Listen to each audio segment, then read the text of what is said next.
I've always been a logical and curious kind of person. I mean, that's just my personality. I remember when I was little, my parents gave me an electric train for Christmas. And then a couple hours later, my dad finds me in the garage, and I'm throwing the locomotive against the cement floor, trying to break it open. He said, "What are you doing?" And I said, "Well, I'm just trying to figure out how it works." I mean, my parents, because of all the why questions I would ask, finally went out and said, "Here," and they bought me an encyclopedia and said, "Look, the answers are in there. Go look for them. Go find them yourself." I mean, that's just the way I was. And so I guess it's natural that I would become a journalist, because journalists are looking for facts, they're looking for evidence, they're looking for data, they're looking for something that they can publish in the paper and have confidence it is true. Lee Strobel earned a Master of Studies in Law degree from Yale Law School and is the former legal editor of the Chicago Tribune. He is the best-selling author of several books that explore the evidence for the Christian faith. I guess given my curiosity, it's not surprising that when I was in high school, science was my favorite topic, because there the teachers actually encouraged me to like cut open frogs and find out how things work, which I thought was great. When I was a teenager, I had this deep trust in science, and I think part of it was prompted by the fact that I grew up in post-Sputnik America, where Eisenhower encouraged all young people to delve into science so we could catch up with the Russians. So to me, science sort of represented the empirical, the hard facts, the things that could be proven experimentally, and that was sort of the way in which I looked at life.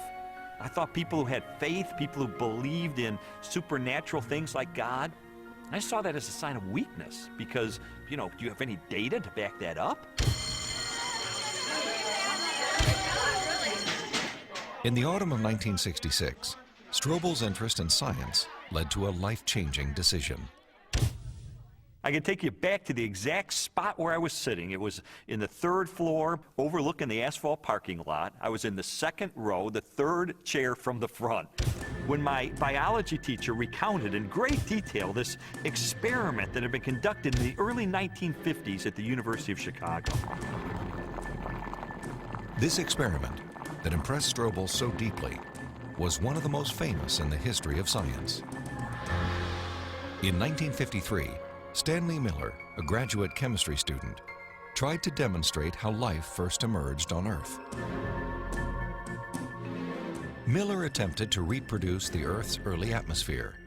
He pumped hydrogen, methane, ammonia, and a small amount of water vapor into a maze of glassware. Then sparked the gases with electrical discharges to simulate lightning. After 5 days, he discovered what he had hoped for: a few simple amino acids, the basic building blocks of living organisms, had collected in the dark residue at the bottom of the glass. Many hailed Miller's experiment as proof that essential components of life could have formed in the oceans of the Earth billions of years ago. The philosophical implications of Miller's experiment were instantly obvious to me. And for me, it was a eureka moment because I heard this and I thought, wait a minute. If you can show scientifically that life can emerge without any outside assistance, if life can emerge just from naturalistic circumstances, then God was out of a job. From there, the acceptance of Darwinian evolution, and full-blown atheism for that matter, was pretty easy.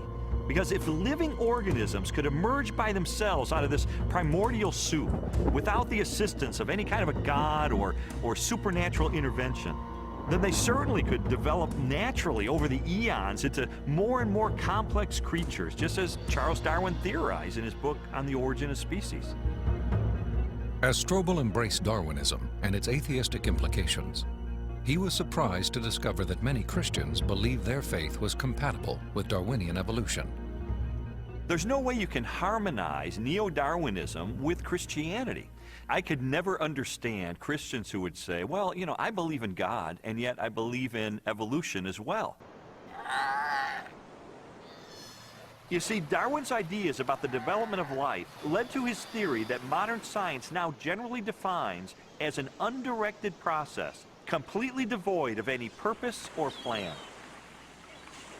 Now, how could God direct an undirected process? How could God have purpose and a plan behind a system that has no plan and no purpose. It just does not make sense. Didn't make sense to me in 1966, and it doesn't make sense to me now. In 1972, Lee Strobel married Leslie Hurdler. 5 years later, Leslie, an agnostic, became a Christian. And I thought, this is divorce. This is going to be the end of our marriage. But all the negative things I expected to happen in her as a result of her newfound faith, they didn't happen. And instead, I saw positive changes in her values and her character and the way she related to me and the children. And I thought, wait a minute, she is attributing this to God. And I don't believe God exists. And so that was the main thing that prompted me to say, maybe I need to really investigate this and get to the bottom of this and determine, is there really any rational way I could ever believe that this kind of a God really exists and really causes this kind of transformation in a human being? And so I decided to use my legal training and journalism training, my scientific curiosity, to systematically investigate, is there any credibility to the Christian faith? Because science had played such an instrumental role in his turn to atheism, Strobel embarked on an investigation of major discoveries in biology, chemistry, cosmology, and physics. His studies spanned more than 20 years and included interviews with scientists and scholars as he sought to determine for himself what these discoveries implied about the reality of a creator. Throughout his inquiry, one question remained constant. Does the evidence uncovered by contemporary science point us toward or away from the existence of God? Two-time Nobel Prize winner Linus Pauling once said that science should be the search for truth. And that's what I wanted to do. I didn't know where the evidence was ultimately going to take me, but I really did want to know the truth about God. And what I found shocked me, and it stunned me.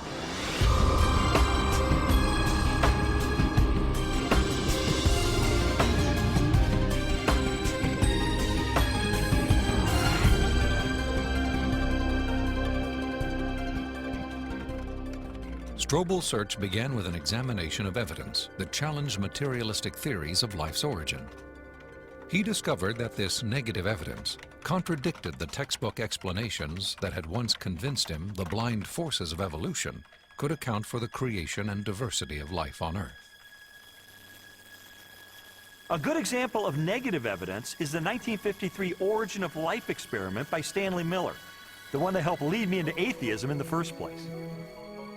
As biologist Jonathan Wells explained to me, Miller's experiment has now been thoroughly discredited. Stanley Miller put together a glass apparatus, and in that apparatus he put a mixture of gases that people at the time thought reflected the atmosphere of the early Earth. And those gases were methane, ammonia, hydrogen, and water vapor. But then the professional opinion of what was there on the early Earth changed. In the 60s, geochemists revised their hypothesis and decided that the hydrogen, being very light, would have escaped into outer space. The Earth's gravity isn't strong enough to hold it. And probably the early Earth's atmosphere then consisted of what we now see coming out of volcanoes today, namely carbon dioxide, nitrogen, and water vapor. Well, if the early Earth's atmosphere consisted of those gases, then Stanley Miller's experiment would not work. In fact, he himself tried it with those gases, and he found that he couldn't produce any amino acids at all. So the experiment falls apart once you use a more realistic mixture of gases in the apparatus. Miller's test has been repeated many times using the correct atmospheric components. The results are always the same. The amino acids that generated so much enthusiasm in 1953 do not appear. Even if Miller's experiment were valid, you're still light years away from making life. It comes down to this. No matter how many molecules you can produce with early Earth conditions, plausible conditions, you're still nowhere near producing a living cell. And here's how I know. If I take a sterile test tube and I put in it a little bit of fluid with just the right salts, just the right balance of acidity and alkalinity, just the right temperature, the perfect solution for a living cell. And I put in it one living cell. This cell is alive. It has everything it needs for life. Now I take a sterile needle and I poke that cell, and all its stuff leaks out into this test tube. You have in this nice little test tube all the molecules you need for a living cell. Not just the pieces of the molecules, but the molecules themselves. And you cannot make a living cell out of them. You can't put Humpty Dumpty back together again. So what makes you think that a few amino acids dissolved in the ocean are going to give you a living cell? It's totally unrealistic. Stanley Miller's experiment was not the only unsuccessful attempt to explain how life originated. Beginning with Russian chemist Alexander Oparin's work in the 1920s, theorists have also proposed chance, chemical attraction, and biological seeding from outer space as possible answers. Each has failed to account for how non-living chemicals could have arranged themselves into the most basic components of the first living cell. Strobel's research ultimately led him to conclude that materialistic explanations for the origin of life were deeply flawed. And his examination of negative evidence did not end with the question of first life. He also learned of weaknesses in the most celebrated icon of Darwinian evolution. In Darwin's book on the origin of species, there's only one illustration. It's called the Tree of Life. Darwin used it to explain how every species of animal and plant that ever existed on Earth had evolved from the same common ancestor through small, gradual steps over enormous periods of time. Even though Darwin's Tree of Life is included in virtually every biology textbook published over the last half-century, contrary to what we've been told, there is no conclusive evidence of the common origin of all life.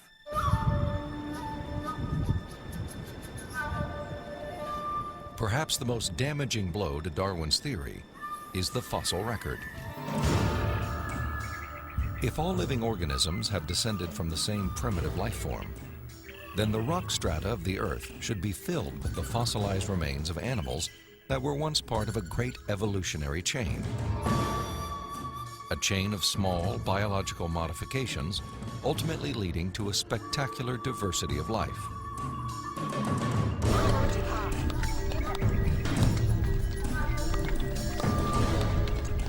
Yet, after 2 centuries of research, highlighted by excavations in southern China, the multitude of transitional experiments, or missing links, that should exist are conspicuous only by their absence. The most graphic example of this void in the fossil record is a geological era known as the Cambrian explosion. The branching tree pattern of Darwin's theory is actually not seen anywhere in the fossil record unless we impose it with our own minds. So the Cambrian explosion is the most dramatic refutation of the Tree of Life. The Cambrian explosion of life was a dramatic episode in geological history. Usually dated at about 530 million years ago, the exquisitely preserved Cambrian fossils reveal that the body plans for virtually every major animal phyla appeared, not gradually and slowly as Darwin had speculated, but instead with astonishing suddenness. If we imagine the whole history of life on Earth taking place in one 24-hour period, the current standard estimates for the origin of life put it at about 3.8 billion years ago, let's say 4 billion. So if we start the clock then, our 24-hour clock, 6 hours, nothing but these simple single-celled organisms appear, the same sort that we saw in the beginning. 12 hours, same thing. 18 hours, same thing. 3/4 of the day has passed, and all we have are these simple single-celled organisms. Then at about the 21st hour, in the space of about 2 minutes, boom, most of the major animal forms appear in the form that they currently have in the present. And many of them persist to the present, and we have them with us today. Less than 2 minutes out of a 24-hour period. That's how sudden the Cambrian explosion was. In a geological instant, the animal kingdom leaped from small, relatively simple organisms to extraordinary creatures with spinal cords, compound eyes, and articulated limbs. The record of this explosion of life looks nothing like Darwin's slowly branching tree. Darwin's theory is that there's a tree of life, where you have one organism diverging into many other organisms and big differences appearing at the top. What we really see is from here up. This does not exist in the fossil record. If I were using a botanical illustration, it would be a lawn with separate blades of grass sprouting independently of each other. And those would be the phyla.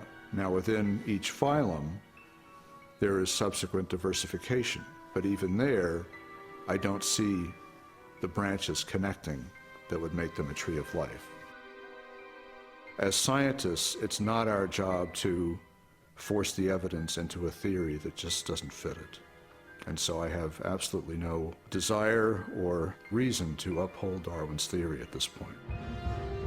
I think what we're seeing today is a series of scientific discoveries that are opening the eyes of more and more scientists to say, wait a minute, I can no longer believe that pure naturalistic processes can account for the origin and diversity of life. There must be something else here. The challenges to Darwinian theory have led more than 600 scientists with PhDs from major universities throughout the world to sign a document titled A Scientific Dissent from Darwinism. It reads in part, "We are skeptical of the claims for the ability of random mutation and natural selection to account for the complexity of life." These are scientists with PhDs from Stanford and Berkeley and University of Chicago and Cambridge, major universities, who've looked hard and fast at the evidence and have walked away saying, I am not convinced. Maybe there's another explanation. Personally, the negative evidence forced me to conclude that Darwinism would require a blind leap of faith that I just had no good reason to make. Strobel's rejection of Darwinism and materialistic science was also based on a large body of positive evidence for intelligent design. Evidence he first confronted in the science of cosmology, which explores the origin of the universe.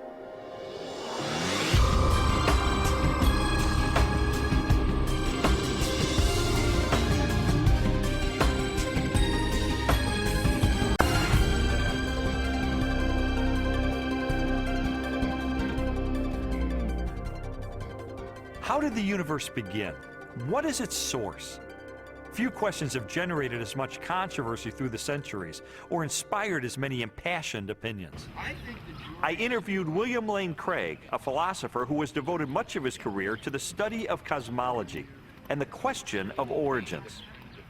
From ancient Greek materialism at the time of Plato and Aristotle up through 19th century idealism, the prevailing view was that the universe is eternal, that the universe never began to exist, that the universe as a whole is, as it were, a static, timeless entity.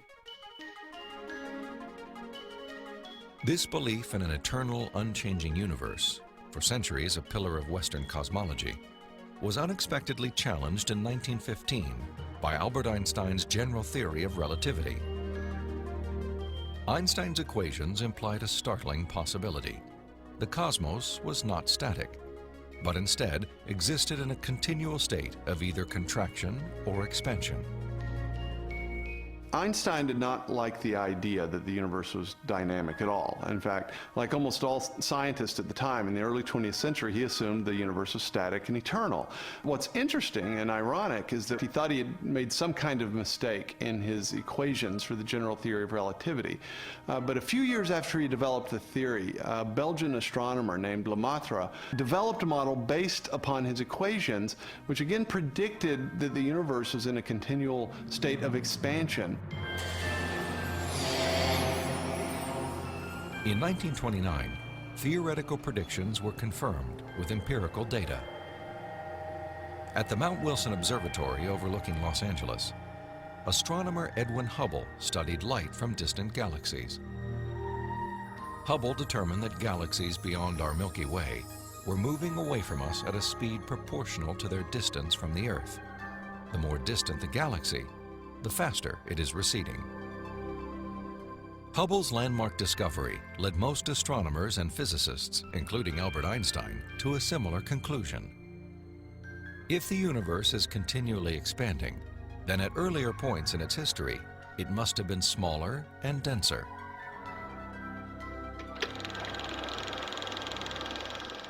I think a good way to visualize this is to imagine that the history of the universe has somehow been photographed and made into a movie that we could play on a projector. As the projector runs forward, we watch the universe as it continually expands. But if the projector were to be stopped and were switched into reverse to make the movie run backward, then instead of watching the galaxies move farther and farther apart from each other, we'd see them draw closer and closer together. As you trace this expansion back in time, the universe grows denser and denser and denser until finally the entire known universe is contracted down to a state of infinite density, which marked the beginning of the universe. At this point, which cosmologists call the singularity, all matter and energy, physical space and time themselves came into being. This literally represents the origin of the universe from nothing. So the startling implication of Hubble's discovery was the temporal finitude of the universe, that the universe had an absolute beginning at some point in the finite past. During the second half of the 20th century, other discoveries also pointed to a universe with a beginning. These images of the cosmic microwave background radiation document what most scientists now believe is the remnant heat generated during the universe's early history. Background radiation is found throughout the cosmos and indicates its expansion from a sudden, perhaps violent moment in time. This evidence for a finite universe has reaffirmed the conclusion of an ancient philosophical deduction. It is called the Kalam cosmological argument. The Kalam argument is deceptively simple in its formulation. It consists of basically three steps. Premise one is that whatever begins to exist has a cause. Something cannot come into being uncaused out of absolutely nothing. Premise two is that the universe began to exist. And the remarkable development that has occurred is that for the first time, we now have solid scientific evidence for the truth of that second premise, that the universe began to exist. And from those two premises, it follows logically, therefore, the universe has a cause of its existence. Whatever begins to exist has a cause. The universe began to exist, therefore the universe has a cause of its existence. And that points to a reality beyond the universe, a transcendent reality beyond space and time, and therefore non-physical and immaterial, which created the universe out of nothing and brought it into being. The implications of a finite universe, coupled with other discoveries of modern cosmology, have led many scientists to unmistakably theological conclusions.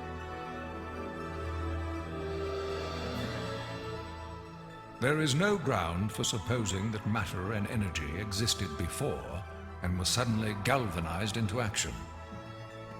It is simpler to postulate creation ex nihilo, divine will constituting nature from nothingness. The chain of events leading to man commenced suddenly and sharply, at a definite moment in time, in a flash of energy and light. We can't understand the universe in any clear way without the supernatural. Supernatural creation of the universe in a flash of energy and light. You know, it sounds an awful lot like the first chapter of Genesis to me. Today, the vast majority of even the most skeptical astronomers and cosmologists believe that the universe had a beginning. This belief isn't based on some theological doctrine. It's based on scientific evidence. And I think if we follow the evidence wherever it points, it points clearly and powerfully and persuasively in the direction of a creator.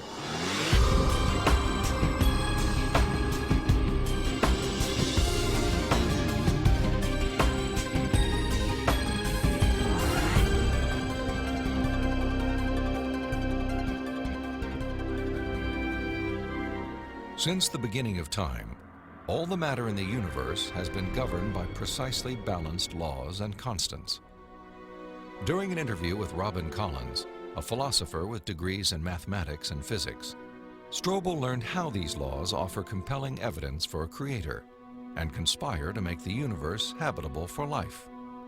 The laws of physics are balanced on a razor's edge for life to occur. For example, if you didn't have something like gravity that pulled matter together, you would never get planets, you wouldn't get stars, you wouldn't get any complex organisms. If you didn't have the strong nuclear force, there would be nothing to hold protons and neutrons together in the nucleus. And so you wouldn't have any atoms, so no chemistry. If you didn't have the electromagnetic force, you would have no bonding between chemicals. You'd have no light, and the list goes on. So you need all these sorts of fundamental principles have to be in place in order for life to occur. Wipe out one of those principles, wipe out one of those laws, no life. Strobel learned that life also hinges on the precise strengths and relative values of many different physical constants. One example of this fine-tuning is the force of gravity. Imagine a ruler divided up into 1-inch increments and then stretched across the entire universe, a distance of some 14 billion light years. For the purposes of illustration, the ruler represents the possible range for gravity. In other words, the setting for the strength of gravity could have been anywhere along the ruler, but it just happens to be situated in exactly the right place so that life is possible. Now, if you were to change the force of gravity by moving the setting just 1 inch compared to the entire width of the universe, the effect on life would be catastrophic. No large-scale life forms could exist. Anything that was more than the size of a pea would be completely crushed. So you might be able to get life of a very, very primitive sort, such as bacteria, but you could never get conscious observers. The strength of gravity is just one of at least 30 separate parameters that must be finely tuned to produce a life-sustaining universe. Another example is the cosmological constant. The cosmological constant describes the expansion speed of space in the universe. If space expands too quickly, then the universe will spread out so quickly that material objects can't form. So you can't get stars and galaxies and planets and the types of things that we, of course, take for granted in our universe. Physicists have determined that the cosmological constant is fine-tuned to 1 part in 100 million billion billion billion billion billion. Such precision has been compared to traveling hundreds of miles into space, then throwing a dart at the Earth and hitting a bullseye measuring 1/trillionth of a trillionth of an inch in diameter, an area less than the width of a single atom. Just consider those two parameters, gravity and the cosmological constant. Their level of fine-tuning is to a precision of 1 part in 100 million trillion, trillion, trillion, trillion, trillion, trillion.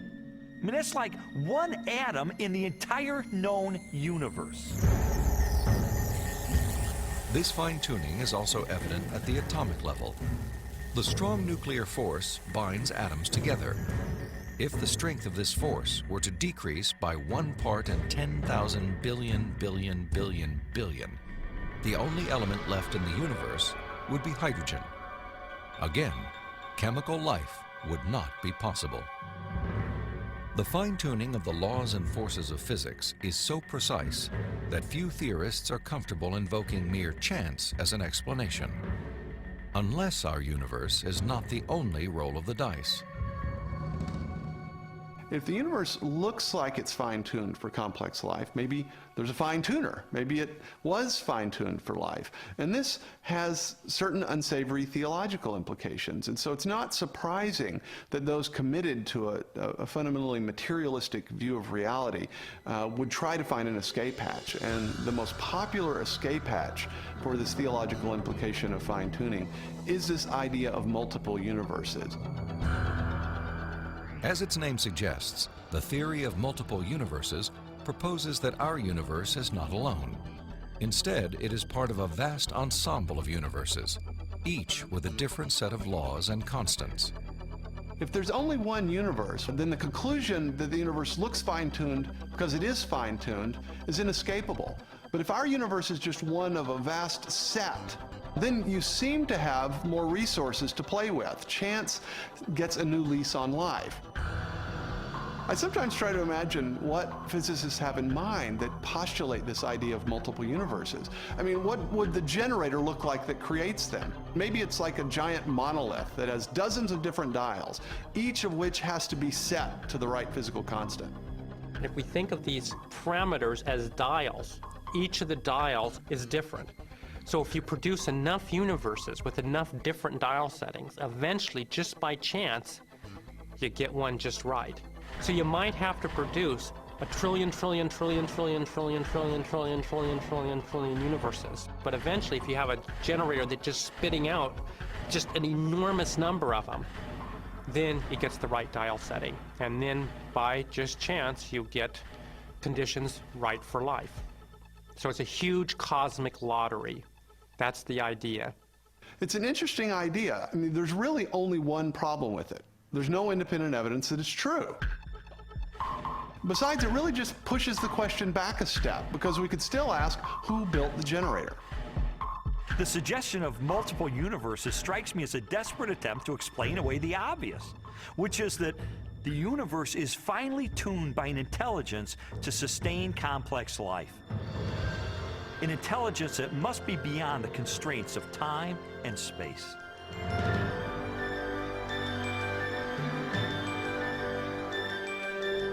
Strobel's journey through a universe finely tuned for life inevitably led him home, to the blue jewel of our solar system, the planet Earth. There he encountered another array of critically balanced conditions essential to human existence. When I was an atheist, I saw planet Earth as being one of probably billions of planets just like it all over the universe. I saw our sun as being an average, undistinguished type of a sun. I figured as I looked up at the stars at night that there must be millions and millions of advanced civilizations out there. I just thought there was an ordinariness to our situation. This line of reasoning was totally consistent with my atheistic worldview. But what I learned later is that it's not consistent with what science is revealing about the Earth. Strobel's investigation caused him to consider the many conditions necessary for a life-sustaining planet. In the process, he was introduced to the science of astrobiology and astronomer Guillermo Gonzalez.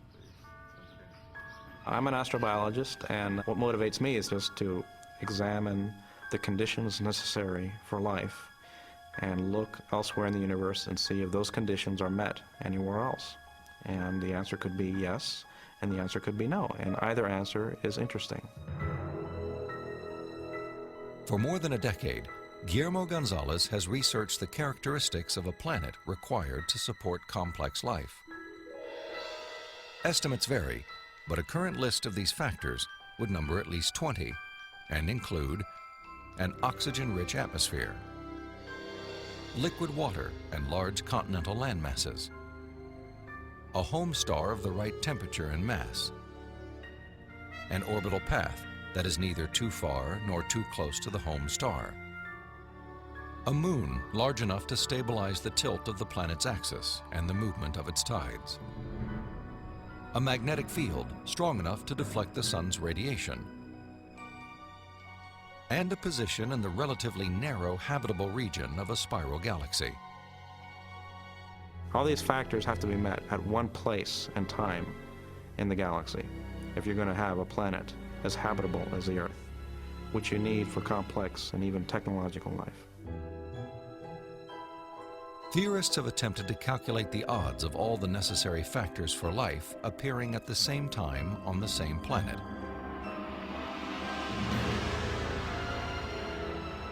A conservative estimate is 1 chance in 10 to the negative 15th, or 1/1000th of 1 trillionth.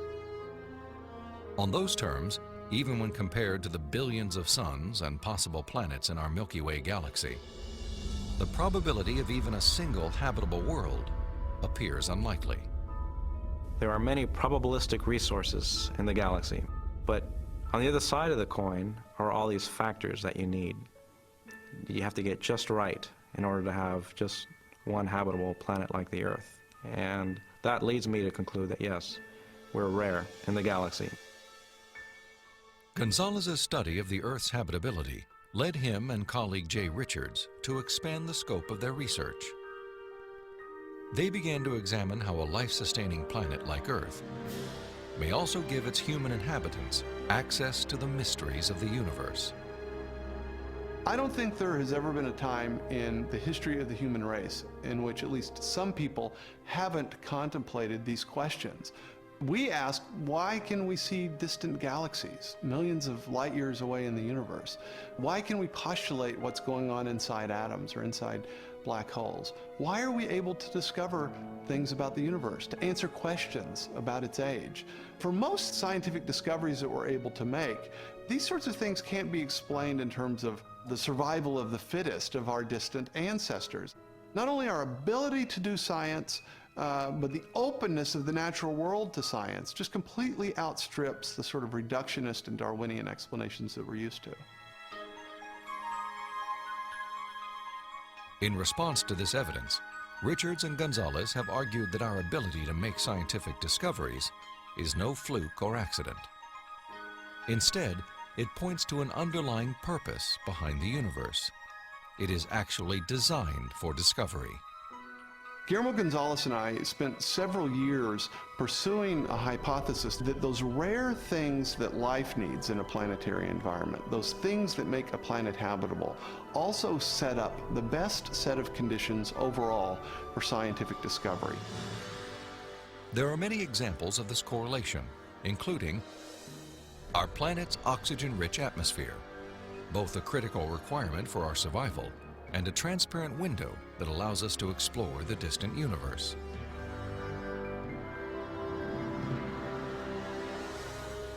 The Earth's precise distance from the Sun and the size of its moon and home star. These factors not only control our planet's temperature, axial tilt, and the movement of its tides, they also ensure perfect solar eclipses, phenomena that have provided scientists with invaluable data about the composition of stars and the properties of light. And our location in the Milky Way. The Earth is positioned between two spiral arms within a relatively small region where life is possible. As a result, we enjoy an excellent platform for clear, unimpeded views of our galaxy and the rest of the cosmos. I think God intentionally created a habitat for us that allows us to see Him through the creation that He has left behind.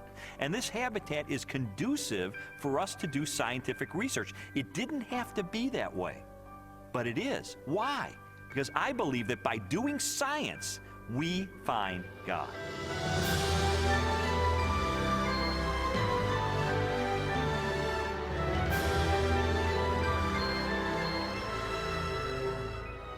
The final leg of Strobel's investigation transported him from the deepest reaches of the cosmos to the microscopic universe of the living cell and the science of biochemistry.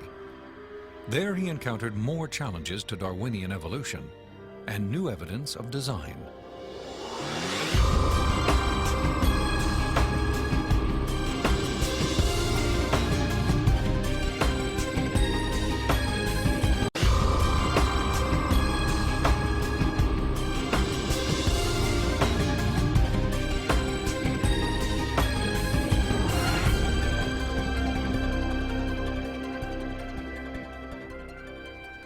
Throughout the second half of the 20th century, spectacular technologies revolutionized scientific understanding of the cell. the basic unit of life. During an interview with biochemist Michael Behe, Strobel learned how this new knowledge has shaken the foundations of Darwin's theory. In the 19th century, when Darwin was alive, scientists thought that the basis of life, the cell, was some simple glob of protoplasm, like a little piece of jello or something that was not hard to explain at all. But with the hard work of science in the 20th century, we've seen that the cell is far from simple. It's got very complicated molecular machines and things that are very resistant to Darwinian explanation. Michael Behe has devoted his career to the study of the design and operation of the cell. He has also written extensively on the biochemical challenge to evolution. Most people have no idea of how small and complex cells are. A typical cell from you or me, called a eukaryotic cell, is probably 1/10 of the size of the head of a pin. And yet in that single cell, there are about 3 billion units of DNA making out the chromosomes.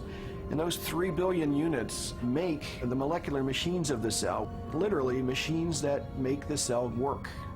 With computer animation, we can enter the cell. Here, the staggering complexity of its molecular machinery is clearly seen. It's like going into an automobile factory. The factory has a large number of machines. The parts have to fit together in very specific ways to do their jobs, and if things go wrong, the cell is in big trouble. And just one cell is enormously complex, but humans, you and I, are made from trillions of cells, and those trillions of cells have to fit together in the right way and do their own job. Darwinism was a lot more plausible when we were thinking about globs of protoplasm than it is when we're thinking about molecular machines. Each of these biochemical machines is a masterpiece of engineering and nanotechnology. They are essential to functions as vital and diverse as vision, photosynthesis, and the production of energy in the cell. Michael Behe has studied several of these machines, including the flagellum, a remarkable rotary motor. I remember the first time I looked in a biochemistry textbook and I saw a drawing of something called a bacterial flagellum with all of its parts in all of its glory. It had a propeller and the hook region and the drive shaft and the motor. And I looked at that and I said, that's an outboard motor. That's designed, you know, that's no chance assemblage of parts. Behe's reaction was not surprising, especially when the bacterial flagellar motor is animated and magnified more than 50,000 times to display the details of its construction and operation. Howard Berg at Harvard has labeled it the most efficient machine in the universe. These machines, some of them are running at 100,000 RPMs and are hardwired into a signal transduction or sensory mechanism so that it's getting feedback from the environment. It's got some tail proteins which act as the propeller. When the flagellum rotates, these push against the water and therefore push the bacterium forward. And the motor uses a flow of acid from outside of the cell to the inside of the cell to power the turning. The bacterial flagellum has 2 gears, forward and reverse, water-cooled, proton motive force. It has a stator, it has a rotor, it has a U-joint, it has a drive shaft, it has a propeller. It's not convenient that we give them these names. That's truly their function. In all, about 40 different protein parts are required to build a flagellar motor. Half of them are constructor proteins, specialized mechanisms that assemble the flagellum's individual components. Since its discovery, biologists have tried to understand how a machine of such superb design could have arisen gradually, without foresight or plan, through the biological pathway Darwin envisioned. I think what Darwin was trying to show was that things that look designed aren't really designed, but that we can find naturalistic processes to account for the complexity of life. Darwin theorized that every part of every living organism evolved through natural selection, a blind process that acts upon random changes in the cell. Darwin believed that given enough time, these random variations would transform the simplest cells into the great diversity of life that inhabits our planet. In his study of evolution and molecular machines, Michael Behe has raised a significant challenge to the creative power of Darwin's mechanism of natural selection. It is called irreducible complexity. Irreducible complexity was coined by Mike Behe in describing these molecular machines. Basically what it says is that you have multi-component parts to any given organelle or system in a cell, all of which are necessary for function. That is, if you remove one part, you lose function of that system. Irreducible complexity can be illustrated by a familiar, non-biological machine, a mousetrap. The trap is composed of 5 basic pieces: a catch to hold the bait, a strong spring, a thin bent rod called the hammer, a holding bar to secure the hammer in place, and a platform upon which the entire system is mounted. If any one of these parts is missing or defective, the mechanism will not work. All components of this irreducibly complex system must be present simultaneously for the machine to perform its function. Catching mice.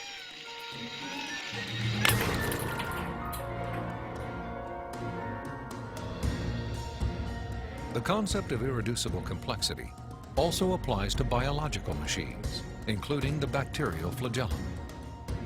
All told, there are about 40 different protein parts which are necessary for this machine to work.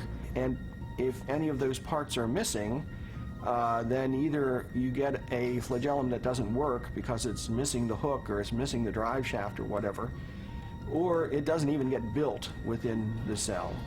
You can't put something like that together gradually because they need a large number of parts interacting with each other at the same time before they work at all. Without the tools to observe the machinery of the cell, and long before the idea of irreducible complexity, Charles Darwin offered a way to test his own theory. In Origin of Species, he wrote, "If it could be demonstrated that any complex organ existed, which could not possibly have been formed by numerous, successive, slight modifications, my theory would absolutely break down." Darwin acknowledged that if someone identified a biological system that could not have been constructed in incremental steps over long periods of time, then his theory would be invalid. And what Michael Behe and others have discovered is the existence of biological machinery that cannot be explained away by Darwinian processes. Darwin's failed predictions have in fact falsified his own theory.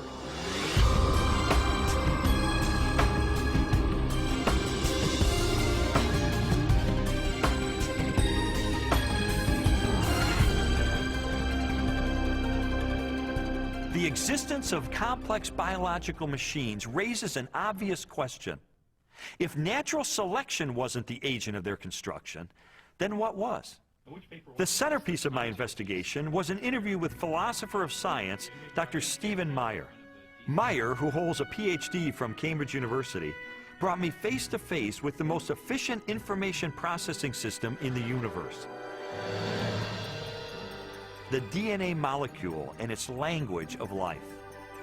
The discovery of the information-bearing properties of DNA and RNA is a fundamental challenge to all materialistic theories of the origin of life. Neo-Darwinism and its associated theories of chemical evolution and the like will not be able to survive the biology of the information age, the biology of the 21st century. Meyer's conclusions are based upon his understanding of the DNA molecule and the genetic instructions that are locked within the nucleus of living cells. In 1953, when Watson and Crick elucidated the structure of the DNA molecule, they discovered that DNA was a carrier of genetic information in the form of a 4-character digital code. That is to say that DNA functions like a software program, only more complex than anyone has ever created or devised. For a biological system to run and operate, it needs genetic information to build the proteins and protein machines that cause the cells to maintain their function. This information is stored in a precise arrangement of 4 chemicals that scientists represent with the letters A, C, T, and G. Sequences of these chemicals provide the instructions necessary to assemble complex protein molecules that in turn help form structures as diverse as eyes, legs, wings, and hearts. This code has been called the language of life, and it is the most densely packed and elaborately detailed assembly of information in the known universe. Geneticist Michael Denton has estimated that the amount of biological information necessary to build all of the proteins in all of the species of organisms that have ever existed on planet Earth could be held in a single teaspoon. And we'd still have room left over for all of the information contained in every book ever written. The more I learned about DNA, the more I understood the significance of what Stephen Meyer called the most fundamental question facing biology today. Where did the information in DNA come from? How did it arise in the first place? Well, lots of people have wanted to explain the origin of information by reference to the laws of physics and chemistry, or by reference to the chemical properties of the constituent parts of the DNA. But that would be like saying that you could explain the information in this morning's New York Times headline by reference to the physics and chemistry of ink bonding to paper. There is a chemical explanation as to why the ink sticks to the paper, but that does not explain the way the ink got arranged to convey a message that could be understood by speakers of the English language. Information requires a material medium, but it transcends the material medium. An explanation for the origin of the genetic instructions needed to build the first life is the holy grail of 21st century biology. Theories proposing that this information arose through natural selection acting upon non-living molecules, or the self-organizing power of chemicals in a primordial soup, have repeatedly failed. Even time and blind chance, the oft-invoked saviors of implausible biological scenarios, have fallen far short as accounts for the source of the instructions in DNA.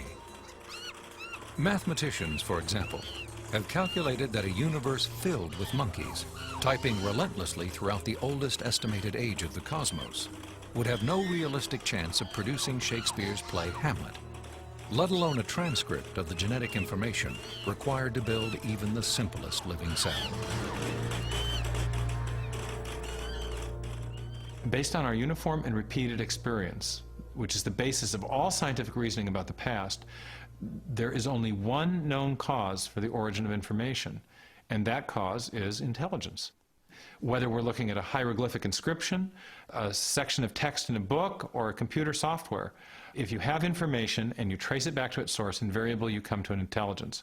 Therefore, when you find information inscribed along the backbone of the DNA molecule in the cell, the most rational inference, based on our repeated experience, is that an intelligence of some kind played a role in the origin of that information. The implications of the scientific evidence, coupled with Meyer's logic, are profound. If we are finding information inside every cell and every living creature, could that not be, in a sense, the signature of a creator?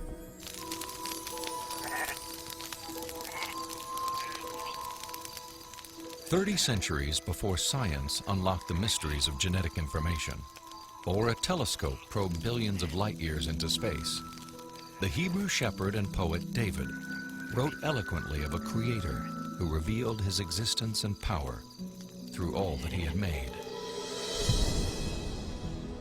The heavens declare the glory of God. The skies proclaim the work of his hands. Day after day they pour forth speech. Night after night they proclaim knowledge. Their voice goes out into all the earth, their words to the end of the world." God himself is invisible. He is a spirit. And yet, one of the purposes he has for us is to find him so we can know him. And he's left behind a series of clues. And sometimes we just have to kind of take our blinders off and get beyond our presuppositions and say, wait a minute, I am going to pursue the evidence of science wherever it points. And if it takes me to a very uncomfortable conclusion that there is a creator, then if the evidence points in that direction, that's the way I'm going to go. According to a lot of the mainstream media, the theory of intelligent design is a faith-based idea. And in saying that, they want to dismiss it as something that has no basis in science. But the media has confused a fundamental issue. They're confusing the evidence for the theory with the implications of the theory. The theory of intelligent design may well have implications that are supportive of theistic belief, but the theory is not based on theistic belief. It's based on the discovery of digital code in cells, miniature machines in cells, the fine-tuning of the laws of physics and chemistry, and standard ways of scientific reasoning about the remote past in the history of life. 40 years ago, a lecturer in a high school biology class convinced an inquisitive 14-year-old freshman that there was no God. Ironically, years later, it was an open-minded investigation of scientific evidence that led Lee Strobel to belief in a creator. One of the most interesting things I've learned as I've gone on this journey of scientific discovery has been that you don't have to commit intellectual suicide to come to the conclusion that there is an intelligent designer. Because today, science is pointing more directly and more powerfully toward a creator than any other time in the history of the world. I was trained in journalism and law to respond to truth. I had to take a step of faith in the same direction that evidence is flowing, which is logical and rational. We do that every day of our life. We make steps of faith based on the evidence that we perceive. And so it was the most logical and rational step I've ever taken to put my faith in the creator that science tells me exists.